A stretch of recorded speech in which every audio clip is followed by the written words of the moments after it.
right, everybody, welcome back. I am so excited to get back to live recording of the RICO 12 speaker meeting. Thank you all for your continued support during the month of December as I released a bunch of old episodes on recovery from the previous podcast I did called Journey Through Life. That Journey in Recovery series that I shared with the RICO 12 audience is what inspired the launch and growth of RICO 12. My name is Justin, and I am a son of God and an addict, and grateful to my higher power and to you, the listening audience, that I can do this service that means so much to me. And it means a lot to many of you out there. Today for me, and I'm taking this lead from Robert, he and I had a conversation earlier this week, and he challenged me to do this in meetings that I attended this week. Today for me is day 2,758 of sobriety, one day at a time. And I am beyond grateful for that miracle today. Welcome to RICO 12. RICO 12 is an organization with the mission of learning and sharing the similarities of addiction of all kinds and gaining and sharing tools and hope from others who are walking a similar path. We come together from all places, all faiths, and all backgrounds to gain tools and hope from others who are walking a similar path. Speakers from our past meetings have represented many fellowships and identify with addictions with such variety as alcoholism, drugs, food, sex, gambling, theft, codependency, and all of the anon groups, just to name a few. We invite recovering addicts with at least 1 year sobriety and who are actively working their recovery in their respective fellowships to share their experience, strength, and hope on a live Zoom webinar each Friday at noon Central Time for 20 to 25 minutes. Then we, the live audience, get the opportunity to ask questions of that speaker for another 20 to 25 minutes. If you are hearing this meeting in recorded podcast form and would like to participate as a live audience member in the future, please go to RICO12.com. That's RECO12.com to learn more and to submit your email address there to receive weekly invitations. RICO 12 is a self-supporting service, and we appreciate your help in keeping us working our 12th step in this manner. We gratefully accept contributions, and I'll put information as to how you can contribute in the show notes of the podcast as well as in the chat of the live meeting. This is meeting number 145. What a miracle that we're pressing along that way. We also have a growing and active WhatsApp community. If you'd like to be added there, please send an email with your WhatsApp number to RICO12pod@gmail.com. That's RECO12pod@gmail.com. Get you added in there. And we look forward each week to receiving the light reflected from our speakers. That light inspires hope, meaning, worth, and growth in us, the listening audience. Now I'll introduce our guest speaker for today, Robert P., whose topic is going to be alone versus lonely in recovery. Here's a little bit about Robert. He first came into recovery on February 9th, 1986, and met a group of people who had changed his life. After a short relapse, Robert came back to recovery on April 25th of 1986 and has been clean and sober ever since. Robert's mission is to become more well and to encourage others along the way. Robert, I'm grateful to call you a friend, not just a recovery buddy, but a friend. Take it away. The floor is yours. Oh, thank you so much. And if your audience could see my smile, it would be evidence of our friendship. And as I previously stated, watching young men and women like you rise up in the recovery community is a blessing that I could never express, because someday I won't be here. Just as my sponsor and Texas Mike and Abe and Doc Irv and all of the ones who taught me, our past Richard H. and so on, someday I won't be here. And recovery is going to rely on you and Wendy and Angie and Chaz and Tess and so many others and Scotty B to pick up that mantle. And so I'm very grateful to be here today. And the topic that you and I had discussed when we locked in this date a few months back is something that I'm very aware of. Even we talk about days. Today is 13,405 days, which is crazy when you think about, and I remember what it was like the first day I walked into treatment, and that isolation and that loneliness. But I think that's something that I think more so when we get older in sobriety that we really need to pay attention to, because I still have an ego.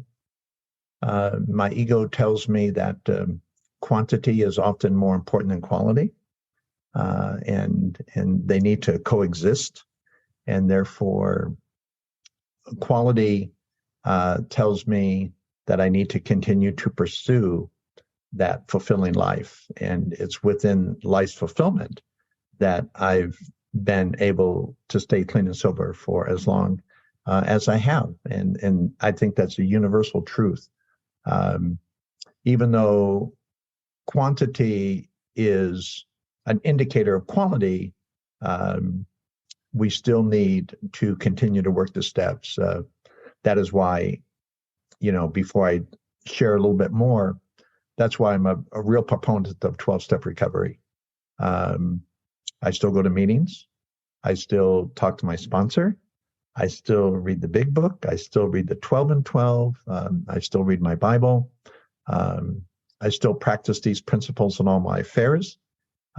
Step 12 mandates, having had a spiritual awakening as a result of these steps, we tried to carry this message to those addicted and to practice these principles in all our affairs. I can't get away from it. I can't share with you or with these individuals today without being a practicing member, because if not, that would make me a hypocrite. and no one likes to be a hypocrite, especially those of us who are seeking truth. When we talk about being alone and lonely, I don't think anyone experiences both of those combined than those of us who are trapped in addiction. I envy those in a spiritual way, not in a jealous way, but I envy those who never had to experience them at the same time. I'm so grateful for the people who didn't lose their jobs and didn't lose their families and didn't lose their children and didn't lose the fellowship with their mom, their dad, their brothers and their sisters. We felt a sense of loneliness, but we never became alone. Many of us have, though. One of the things that you had mentioned early on about being in a live venue with 50,000 people. I'll never forget, back in 1974, I was with a group of people and we went to see Jethro Tull. And for those of you who are too young to know who Jethro Tull is, they were considered heavy metal back in the early 70s, the way Metallica would be considered now. And I remember I was at the Hollywood Bowl, saw Rory Gallagher, Robin Trower, and Jethro Tull. And I was high, man. I mean, I was probably eating peyote, smoking dope, drinking. I mean, I was high. And yet, I looked at the crowd, and I'll never forget this, Justin. I looked at the crowd and I thought, how can I feel so lonely when I'm with 100,000 people? And I'll never forget that feeling. Now, that was 1974. I wouldn't get sober for 12 more years. But it's something I remembered in my recovery. It was an indication that something was wrong. Obviously, I blew right through that stop sign. And my life became even more of a calamity and collapse. But I'll never forget that feeling. And I remember individual after individual just saying enough is enough. I was lonely much before I was alone. And I wasn't lonely because I drank and used. I drank and used because I was lonely. That feeling of isolation isn't something that is a result of addiction. Addiction is a result of that. That's my personal belief. And my story. And by the time I came into recovery and February, I had already gone to Gamblers Anonymous in December of 1985. And when I came into recovery, I realized I was addicted to pornography. I was a compulsive gambler. I was bulimic, compulsive overeater, and addicted to drugs and alcohol.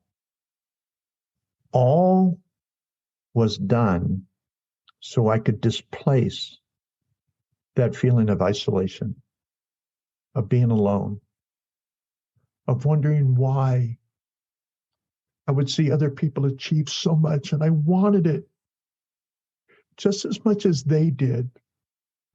Nobody wanted to be a better husband more than me, or a better father, or a better son, or a better brother, or a better friend. And yet it always seemed out of my grasp. I couldn't understand what was wrong with me. I was so lonely.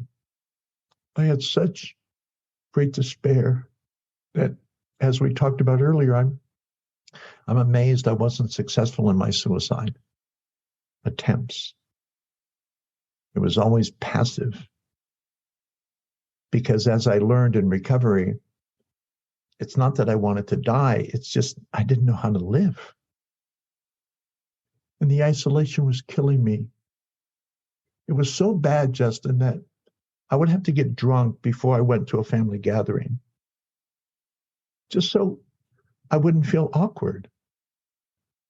I used to get high in the handball courts in high school when I was 14 and 15 years old, drinking Spinata, eating cross tops, eating Seconal, whatever was available, smoking dope, just so I could handle going to class that day. And I'm 15 years old. And I wouldn't be alone. I would be with 40 or 50 kids. I was very athletic. I was in choir, and yet I was not alone.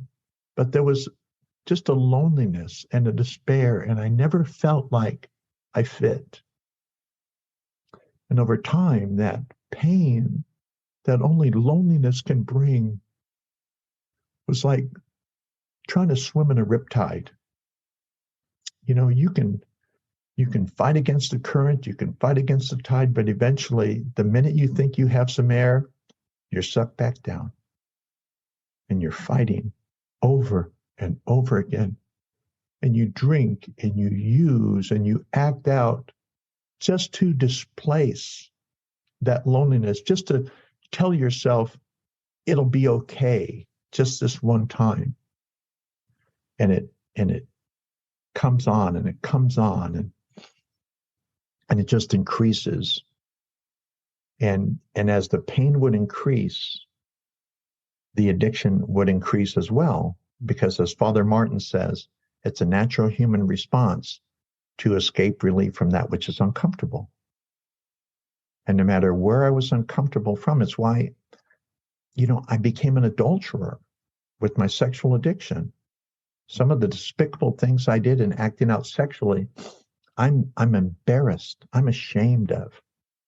I'm forgiven, but I can't believe that I would do those things to such a wonderful wife who was so devoted and so committed to me.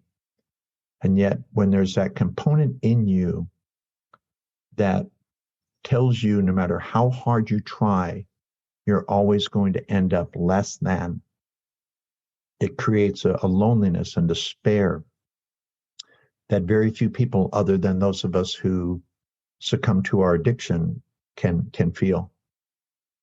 And I remember feeling so alone the morning I went into recovery on February 9th of 1986. And I realized it wasn't gambling, it wasn't sex, it wasn't bulimia, it wasn't anything. It said I couldn't drink, and I was an alcoholic. And that first admission was my introduction to fellowship, because I made a phone call, and after a number of attempts with no money and no insurance, I found a treatment center. Nevada Treatment Center in Las Vegas, that would take me. And that was my first introduction into honesty of how alone and how afraid, because fear comes with loneliness. That fear that no matter what we do, it's never going to get better. It's only going to get worse, because that's the evidence. You know, as it says in the big book, over any considerable period, things get worse, never better. But that was my first introduction, because I was introduced to a group of people through the fellowship of the program. You know, when I first came in, Justin, and to the rest of you in the audience, the preamble of Alcoholics Anonymous is read essentially before every meeting. And the first part of it says, Alcoholics Anonymous is a fellowship of men and women who share their experience, strength, and hope with each other, that we might solve our common problem and to help others recover from alcoholism. When I heard, Justin, I tell people all the time, if that was the only thing I ever heard, I would have stayed. Because then and there, I realized how fellowship starved I was, how alone I was. And here was this people who didn't know me, who were glad that I was there. And for the first time in my life, I realized not only was I not alone, but I had no other reason to be lonely. And it just began to open a door for me. Obviously, honesty needs to come after that. And I wasn't capable. I was afraid. I used to be really afraid. It was a real fear of mine that if you knew who I really was, I'd be the first person in the history of Alcoholics Anonymous that you would ask not to come back. I really believed that. And that scared me. It scared me so much that I was afraid to be honest with you, because if you knew what I did and how despicable I was, you might think I was too sick for help. So I decided not to get honest. I decided just to tell you I had a higher power. And I went through the motion of the steps. And I tell people that worked right up until I got drunk. But when I came back after my relapse, and I was very fortunate, number one, I came back. Not everyone does. The longer I've been sober, the more I realized that to be true. But I came back because I realized that I was alone and lonely again. And you had taught me in the rooms that I didn't have to be either. And I came back to the program of Alcoholics Anonymous on April 25th, 1986. And by the mercies and grace of God, 13,405 days later, you and I are having this conversation. And my life has never been better. I still practice not being alone, because I'm very social, but it's okay if I'm alone. I'm semi-retired. I'm home a lot. I do a lot of things by myself and yard work and projects and things like that. But I'm not lonely, because I walk in the realm of the spirit of a higher power that loves me far beyond that which I deserve.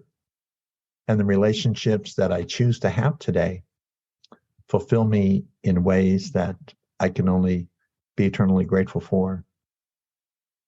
So with that, let's talk. Yeah, thank you so much. Thank you so much for introducing that. I appreciate that, Robert. Grateful to have you here and discussing this thing, and we'll get into a conversation. And thanks for the kind comments that are coming in from the live audience. A reminder to you guys, if you have a question for Robert, type them in the Q&A link at the bottom of your window. We'll get to those as we go along. But yeah, so Robert, you and I, before we started recording, we had a little conversation about this very topic. And we talked about loneliness versus alone versus loneliness. And the words that I've often used when I talk about this is isolation versus solitude. Mm-hmm. How do you see the relationship in there? Do you see a relationship between those four terms, and how do they interact and how do they differentiate?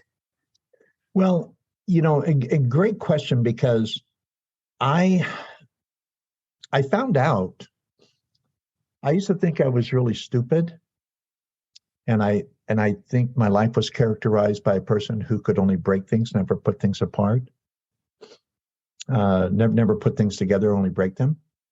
And I had to re-identify in words. I love words because words have meaning.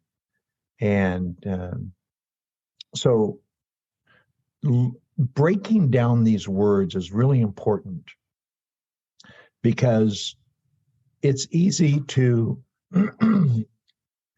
cross over it. It's easy to imply that one is indicative of another. And isolation is different from separation. And matter of fact, one of the definitions or words, the synonyms that go along with loneliness, is a degree of isolation, standing apart. So I believe that alone is a physical sense, whereas loneliness is an emotional, psychological, mental experience that we have. And like I previously stated, I do a lot of things alone. Laura still works, 60 hours a week. I work 3 days a week now. I'm down to 2 days a week just to keep myself busy. So I'm alone a lot, but I'm rarely lonely. And because I refuse to identify with a depressing feeling, there's too much going on in my life. So when we look at alone, loneliness, isolation, separation, we really have to define what they mean and understand that one is not necessarily indicative of another. Yeah, thank you for sharing that and drawing those parallels and conclusions and connections there. Really appreciate it. A question from Eli from our live audience. Eli asks, how do you work your program on a daily basis? Great question. Thank you, Eli, for being a part of the recovery community. Every day, and I took on a new person to sponsor just the other day. I met him at a meeting, and we were talking about approach to recovery. I practice the 12 steps of recovery. Every day, I do steps 10, 11, and 12. It's rather simple for me. Fortunately, I was introduced to a group of people who understood the simplicity of recovery. And once we get past that initial phase where that physical sensation to act out is displaced by a spiritual way, a new way of living, then everything else is to practice. As we would look at step 10, Eli, I look at, and the first word in step 10 is continued.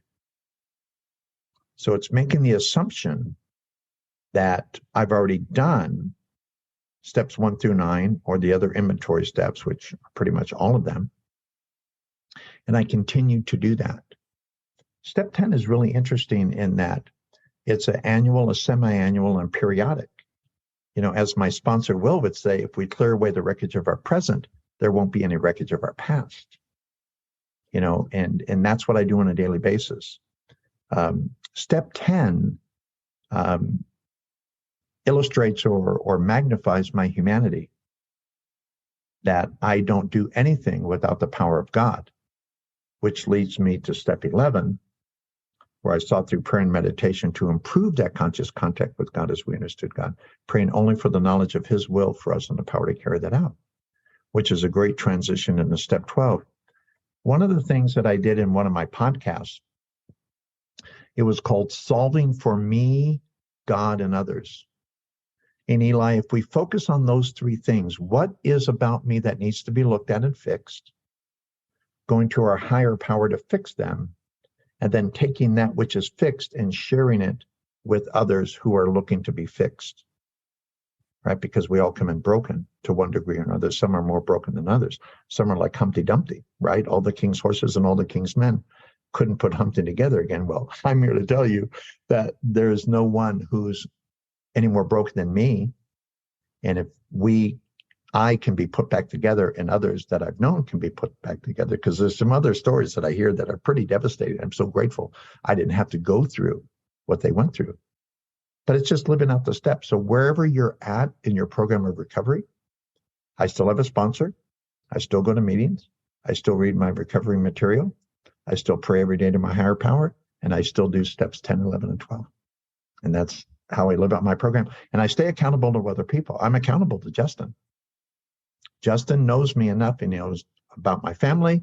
Justin knows that anytime he sees something about my life that is not consistent with my verbal message, that he has the right to call me out and say, hey, brother, you're a person of recovery. You're sharing a message. There's something that I see about you that's not consistent. So accountability is a big deal also. We need to find people that we are accountable to and allow them access in our life so they can tell the things to us that my ego doesn't want to admit. I love that. And thank you, Robert. And I love having the network of people around me that can also call me on my garbage when I'm stepping out of line. And I'm grateful that you are one of those people too in my life. A little bit of housekeeping on this. A couple of our participants are asking how they can listen to this later, as they may need to jump out early or to want to listen to it again because of the power of the share. All of RICO 12 meetings are recorded and on any podcast platform you can find. You can also go to rico12.com and find any of the old ones, as well as this one will be up within a couple of hours after we're done recording, and you can listen on any of those podcast platforms. I'm so grateful to have you all here today and for that. Another thing was, Robert, you mentioned your podcast, and I want to give that a shout out, and I'll also put this in the show notes. Your podcast is called The Recovery Guy, and fantastic. And I'm so grateful that you had me on as a guest last year at some point to have a really cool conversation. So fantastic podcast, The Recovery Guy. Is there anything else about that podcast that you would like to explain that is beyond what I just shared? You can also find, thank you for that. And I appreciate the shameless plug. Also at recoveryguy.org. I also have about 150 blogs. And I also have this dear friend named Susie, and she's an Al-Anon, and she's done the 12 steps of Al-Anon on a blog format, and also Real Recovery Guy on YouTube as well. So major podcast channels, recoveryguy.org, and then also Instagram, where you can message me, recovery_guy. So there's a lot of different formats. I don't do TikTok. I don't do Twitter. They're not for me. But the other social media platforms. And feel free to message me. Just reference this talk, reference RICO 12 and Justin, and remind me of our conversation, and I'll get back to you within 24 hours if you have a recovery question or concern that you might want a different twist on. Awesome. And I will post links to all of those resources in the show notes of the podcast. And I hope everybody gains some great information and great insights out of those. All right. Another question from our live audience, Dory. Dory says, thank you for talking about this topic. Loneliness was and still is something my ego wants relief from. How do you use your program and higher power when the feelings of loneliness come? I assume it still comes now and then. It does for me, even if it's not in obvious forms always. So how do you deal with that when loneliness rears its ugly head? How do you recognize it first and then turn to connection? That is something that I'm still working on, because there's nothing worse than coasting in recovery. and we continue to work, we continue to strive. I think everything, it was Lori, correct? It was Dory. Dory, my apologies. Dory, thank you for that question. And it actually causes me to make sure I give you the most qualified viewpoint that I can, because this is really important. I think you really got to the crust of what this is all about. I believe that, and Justin and I talked about this in the past, I believe that recovery is inside out. I believe that even though it's important for others to view me as a person of recovery, I believe if my perspective is on the external, I miss the most important piece, which is the internal. And the internal is my relationship with my higher power. Now, I'm a Christian, so I have a very specific approach to my personal devotion and meditation, which is very different than my 12-step approach. Because one of the things that we never want to occur is anyone to feel that they have to believe in a particular God to achieve sobriety. That's the farthest thing from the truth. Matter of fact, if they would have told me early on that it was this perspective or that perspective, the Judeo-Christian or a Jesuit or whatever it was, I'd have run the other way as quickly as possible. But you allowed me the latitude to have a power greater than myself, providing it made sense. Having used that as the framework, Dory, it says in the big book, and this is where developing a relationship with God as you understood God is so important. It says in the big book on page 164, says, our book is meant to be suggestive only. We realize we know only a little. God will constantly disclose more to you and to us. But it's interesting. So it's encouraging us to have a relationship with God.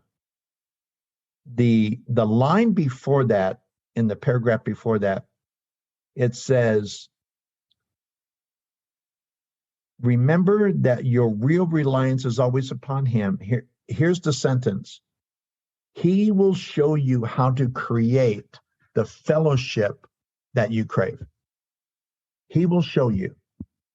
So I don't know how you, for Dory, make those pieces fit, but I know your higher power has got the perfect plan for you and to show you how to create the fellowship that you crave. Because you're male, you're female, and I'm male. I don't know what your ethnicity is. I don't know what your religious background is. I don't know what your socioeconomic background is. Therefore, there may be some pertinent distinctions between you and me that the fellowship you crave could be specifically, it's generally the same as me, but it may have some intricacies about it that don't affect me. But your higher power is your higher power, and no one knows you better than the God of your understanding. So the Bible says to seek ye first the kingdom of God and his righteousness, and all these things shall be added unto you. So the short answer is go on your knees to your power greater than yourself, and he will show you how to create the fellowship that you crave. I love that. And I love that that line from there, creating the fellowship I crave, having God create the fellowship that I crave. God will put into my path everything that I need to be sufficient for my needs for that day. He'll put the connection that I need out there if I'm willing to reach for it, if I'm willing to turn to it, and it will always be there. I have not yet been abandoned when I was searching. Now, I've felt abandoned many times in my life because I expected the answer to just land in my lap. Yeah. Without turning my head or anything. And what a beautiful concept that is, and experiences I have now to where whenever there's something that comes up that, whether it's a resentment, whether it's a feeling that loneliness, whether it's fear, if I just turn a little bit and say, God, where is the light? Where is the solution? Yeah. Where is the next connection? Where is the next step towards peace? It's always there if I'm willing to just turn a little bit and look for it. And I, it's interesting, not by accident, that how it works, chapter 5 in the big book, is followed by chapter 6 called Into Action. And at some point, we need to act upon that which is God is directing. Without action, even the word to be, which would appear to be a sedentary word where I'm just sitting by myself and sedentary. If you understand the word to be, it implies action. And if you look it up grammatically in dictionary.com, it will tell you. So another word so I have a peace which tells me I don't have to do anything, but yet I need to take action on where God is directing me to have that fulfillment. And Dory, one of the things that I do that's really important at 36 plus years, I still go to meetings. I like Zoom, and COVID-19 changed the social dynamic of how we connect.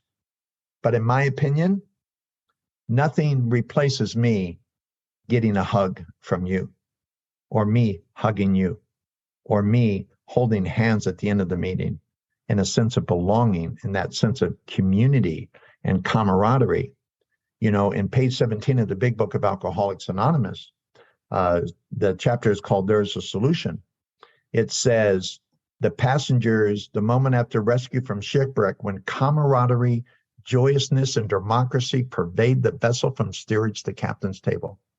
But unlike the feeling of the ship's passengers, however, that joy and escape from disaster does not subside as we go our own individual ways. That camaraderie that's talking about is talking about a unity. The first tradition of Alcoholics Anonymous and all 12-step programs is our common welfare should come first. Personal recovery depends upon AA unity. And not just a spiritual unity, but a physical unity. I think meetings are very important. It's where I just met this person I'm sponsoring now. I met him at a meeting. He heard me share. He came up to me after a meeting. He gave me a hug. He shook my hand. He said, I liked what you said. Will you be my friend? And of course. And I think the impact of him and me meeting in person helped. You understand reciprocation? Reciprocation is when I say something to you and you receive and you respond it. And that happens with the human connection. We are created by our Creator as social beings. And social media doesn't cut it. Social media recovery is only a temporary fix. I want that human contact. So meetings are critical, especially if you're new or relatively new. Thank you, Robert. And I have an experience and a thought here that I'd like to get your feedback on that kind of relates to that, but also relates to solitude, being alone but not lonely. As I look back, and this conversation opened this up to my memory, as I look back at my life, for most of my life, especially my young adult life and into my late 30s, I fantasized about getting off into a cabin all by myself, about getting out there alone.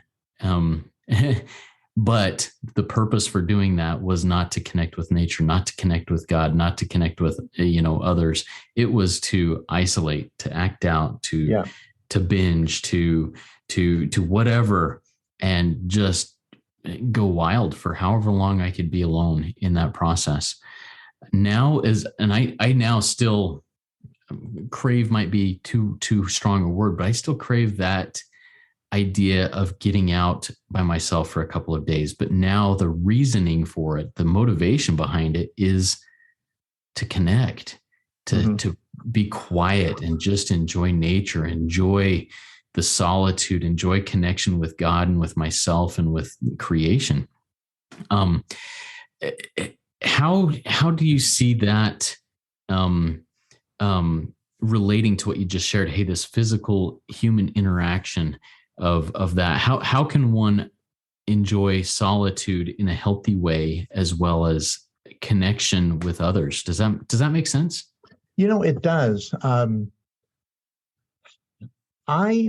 In the beginning, I was around people because I needed to be around people. And it's kind of like mistaking sex for love. Um, one is derided from another, but one isn't necessarily indication of the other. In the beginning, I was around others because it's like taking a drink of water, and we discussed this earlier. I realized how thirsty I was. So I went back to these meetings because that's where people who accepted me were. But I realized at some level I was going to need to contribute. I was going to need to give back. And so in the beginning, I went because of what you did for me. And then I realized that I had something to offer. And I started going because I had a message of hope to share. And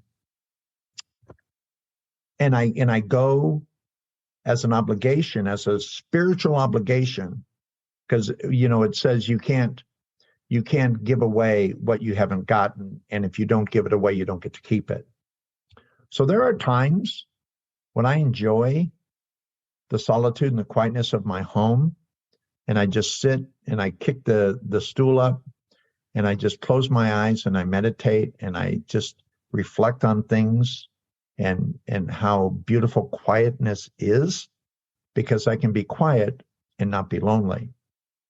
And there are other times where, once again, I'm spiritually mandated to share this, and therefore I need to go to where the people are who are hoping for individuals such as me to go and share.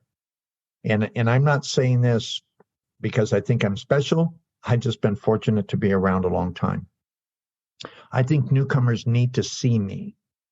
I think newcomers who are 30, 60, 90, a year, 2 years, 3 years, I think they need to see, and I know many people who go to meetings who are 30, 35, 40, 45 years. I know guys 50 years sober and still going to meetings. I think it's necessary they see us, just as it was necessary that I saw them when I first came into recovery. But your question is really interesting. Tonight I'm going to start on Zoom meeting. I'm starting a weekly Friday night meeting called As Bill Sees It, which is a book, that compilation of things Bill wrote a long time ago. But page 228, it says the beginning of true kinship, and I think it speaks to what you were talking about. It says, when we teached AA and for the first time in our lives stood among people who seemed to understand, the sense of belonging was tremendously exciting. We thought the isolation problem had been solved. But we soon discovered that while we weren't alone anymore in a social sense, we still suffered many of the old pangs of anxious apartness. Until we had talked with complete candor of our conflicts and had listened to someone else do the same thing, we still didn't belong. Step 5 was the answer. It was the beginning of true kinship with God and with man. And that is, once again, the answer to all of this. Again, alone is a physical presence. It usually means the absence of others. Loneliness is a spiritual longing. It's that God-shaped hole. And I make no apologies for talking about God. Matter of fact, in the big book, it says we're going to talk about God, and we don't apologize for any of it. Because unless a person, this is my 12-step opinion, you can agree or disagree, it's not going to change my gratitude whatsoever, or my completeness, or my happiness whatsoever. If we don't develop a relationship with a power greater than ourselves, any sobriety we have will be short-lived and or precarious. and will never be complete. Because anything external is only temporary. Only that which is internal, which is the relationship with God as we understood him. And it's not who God is, it's what God does. That's the important. It's the attributes of God, not the definition of God. Because you and I were both Christians, but we practice a different approach to our Christianity. Yet, I can go to my Jewish brothers and sisters, or those who are Muslim, or those who are a natural, they believe in the tithe, they believe in a Buddhist fashion. Our higher power does the exact same thing for us, although we would identify differently as who that higher power is. So we don't have to agree on who God is, but it's important that we agree on what God does, because it says in the big book, we are sure that God wants us to be happy, joyous, and free. And if your higher power isn't giving you that avenue of happiness, joyousness, and freedom, maybe you're tapping into the wrong power. Maybe you need to talk to Justin or me, or find someone at a meeting, or talk to your sponsor. Because if you're not finding a new freedom and a new happiness, you're probably not working the 12 steps of Alcoholics Anonymous, or whatever program you're in, OA, GA, SA, EA. I've been to them all. I qualify for them all. Awesome. So thank you for sharing that. And Robert, please email me right after this meeting the link and the information for that As Bill Sees It Zoom meeting. Oh, sure. And I'll put it in the show notes of the podcast so that anybody can access that. I hope to jump in on that meeting here, whether tonight or in the next couple of weeks, because that sounds very interesting. Oh, shoot. It's gone. Anyways, there was a question that I had for you based on what you just shared there, and it is gone. But man, I'm sure grateful for that share that you just gave us there. So before we part here, do you have any additional words of wisdom that you would like to share with us? And maybe my question will come back as you're sharing those words of wisdom. There are some things that we can practically do. One of the things in terms of dispelling loneliness, because a lot of times, again, being alone is oftentimes a choice. Sometimes today I'll be alone. Other times today I won't be alone. As I do my work around my house, shovel some snow, I'm alone when I do those things, but I'm never lonely. Later on today, I need to go to the jeweler. I'm going to go to a hardware store. I'm going to make a couple stops, and I won't be alone, and I won't be lonely either. There are some things that we can do practically, purposely, to dispel loneliness, because that's the real danger. Again, being alone, I can be as fulfilled as can be. However, in order for me to share my message of hope, I need to be around others. And it's my obligation to God as I understood God. And it is an obligation of joy. But one of the things that I can do, what we can do, is to practice gratitude. Gratitude is the avenue to sobriety. Quickly, I'll tell you a story of Russian Ted.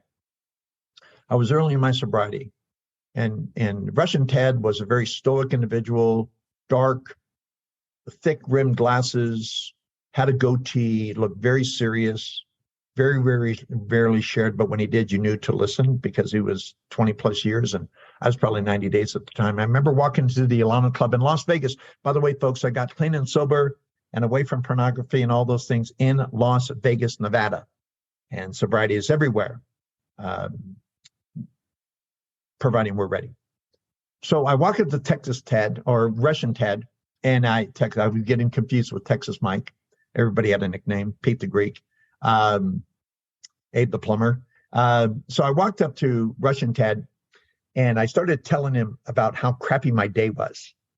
And he let me go on for 2 or 3 minutes, longer than usual. And when I got done with everything, he looked at me and he said, "But are you grateful?" And I looked at him like, "Old man, are you out of your freaking mind? I just told you what a crap my day was. And you want to know if I'm grateful?"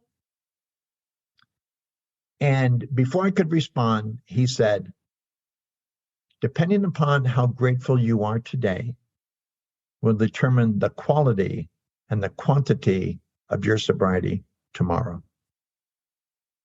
And he turned around and he walked away. That might be the most he ever said to me in my entire time with him.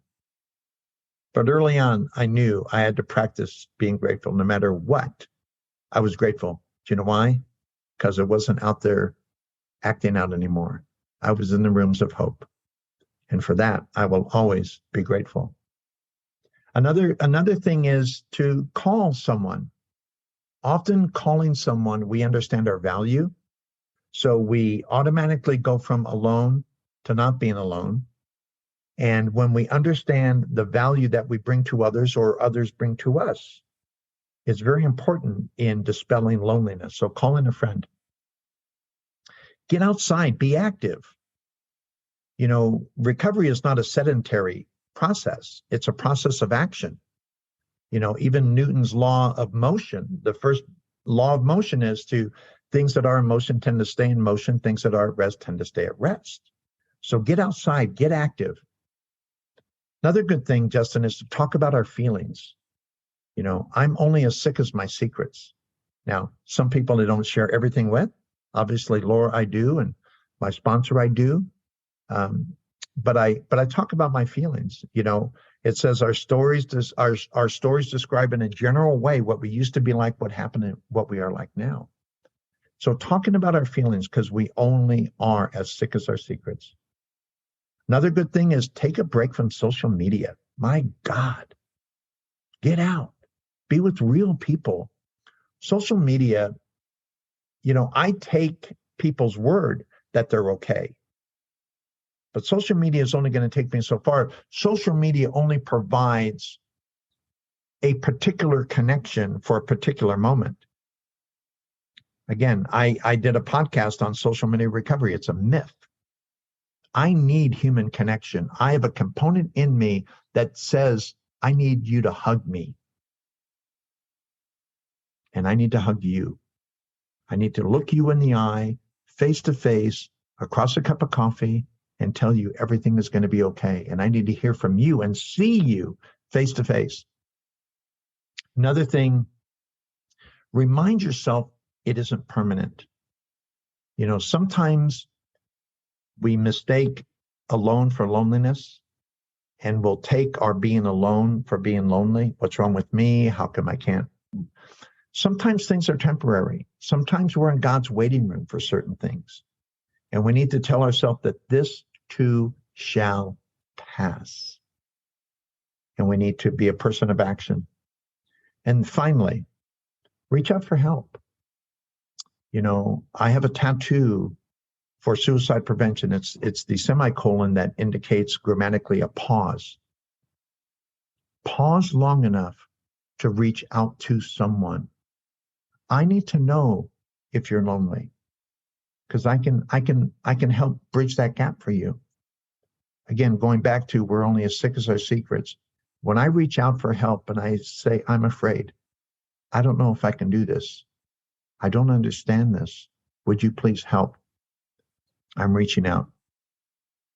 And not only am I reaching out so you can help me, but I'm reaching out, allowing you to help. See, we have value. Just because I'm reaching out doesn't mean I'm not providing something. Every teacher needs a student. It lends credibility, viability. And every student needs a teacher. You know, oftentimes it's said, and I'll close with this, that the newcomer is the most important person in the room. That's not true. The truth is, if we believe that the newcomer is the most important person in the room, then we believe that the rooms of recovery are like a giant furnace that needs new coals to keep it going. The fact is, those of us who have been around for a while need to do everything we can for ourselves so that there will be someone here when the newcomer arrives. So I need you to reach out for help because I'm spiritually obligated to help. And within that relationship, we dispel being alone and we solve for loneliness. The Bible says that where 2 or 3 are joined together, there I will be in the mix. There's a product called synergy. It's a scientific principle that when one component is added to another component, a third more powerful component is created. And that is the power of God. And only the power of God can dispel my loneliness and replace it with having value. Love it. Thank you so much, my friend Robert. Good stuff. That was a great RICO 12 weekly speaker meeting for all addicts and those who wanting to learn more about addiction and the recovery therefrom. If we didn't get to your question or if you have other questions, please consider joining our WhatsApp community by sending an email with your WhatsApp number to rico12pod@gmail.com. Then you can ask those questions, answer others' questions, provide support to each other through that. But as Robert said, social media connection is counterfeit. Get out there and hug somebody else. Get out there and be somebody that somebody can hug. Good stuff. I invite the audience to come back next week. If you have not yet rated and reviewed the podcast in Apple Podcasts, please go do so now. It's a great way to work your step 12 in sharing this message with others. And next week, we will be hearing from Tim M, who gave an amazing talk that I heard through one of the message boards that I'm on. And he agreed to come and talk to us on the topic of being sponsorable and sponsoring others. I'm looking forward to it. Now let's launch off into the rest of our day with the step 3 prayer that Robert will say for us. Have at it, Robert. You know, real quick, when I came back after my relapse and I met my sponsor in the room, essentially he said, "Are you ready?" I said, "I am." He said, "Get on your knees because we're going to do the 3rd step prayer." And it was a launch into my sobriety as I know it today. So God, I offer myself to thee to build with me and to do with me as thou wilt. Relieve me of the bondage of self that I may better do thy will. Take away my difficulties that victory over them may bear witness to those I would help of thy power, thy love, and thy way of life. May I do thy will always. Amen. Amen. Thank you, Robert. Keep coming back, everybody. It works when I work it, so work it. You are worth it.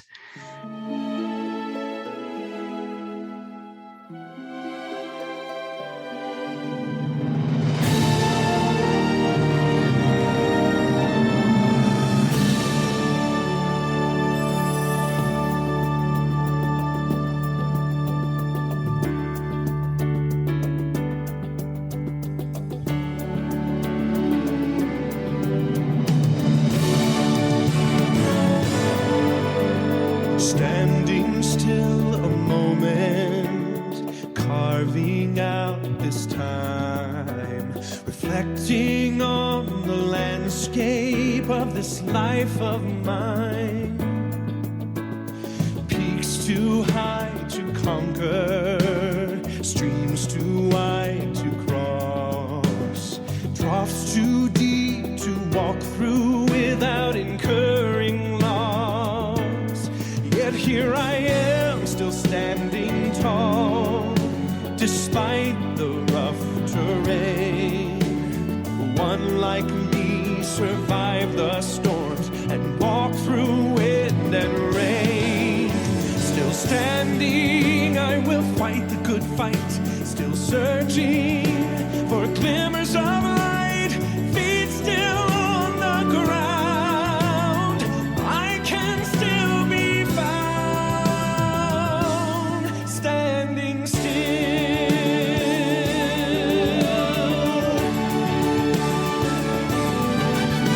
My wings though I still can fly. I may not soar unfettered, I may not rise too high. Record it in the book of life and bind it with a seal.